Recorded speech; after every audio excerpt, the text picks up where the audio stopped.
હાલો તો દોસ્તો આ ઉનાળાની 45 ડિગ્રી તાપમાનમાં આપણે ઉનાળાની સ્પેશિયલ ઠંડી લસ્સી જોઉં આપણે હવે આને ટેસ્ટ કરવાનું છે. આ બરફવાળી લસ્સીનો ફૂલ ઠંડી હો.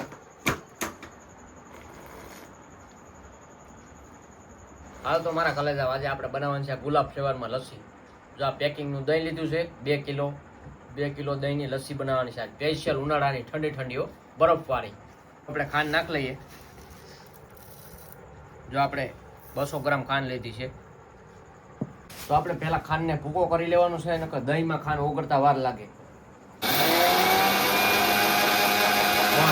હવે આપણે નાખવાનું છે આપણે દહીં આમાં. જો આવી રીતના પેકિંગનું દહીં છે, કંઈ ઘટે નહીં, મલાઈ જેવું જો જાડું જાડું જથ્થા જેવું. તો દોસ્તો આ છે આપણે ગુલાબ ફ્લેવર. આ ગુલાબ ફ્લેવર નાખવાનું છે એમાં. હાલો તો આપણે ખાલી 1 થી 2 જ રાઉન્ડ મારવાના છે. બાકી દહીં લચ્છીની સાઈઝ થઈ જાય એટલે થોડુંક જ ફેરવવાનું સારી. જો આપણે ગુલાબ ફ્લેવર અને સાદી બે મિક્સ થયાડી જોજો તમે. જો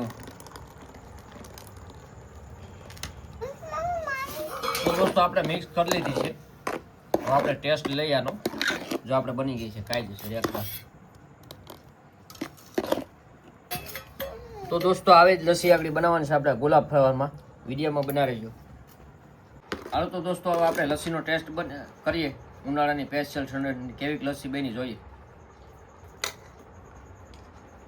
ટેસ્ટ કરીએ હવે. એક નંબર લસ્સી બની ભાઈ. આવા જ વિડીયો આપણે જોવા માટે આપણી આઈડીને ફોલો કરો અને વિડીયો ગમ્યો હોય તો શેર કરો. જય માતાજી.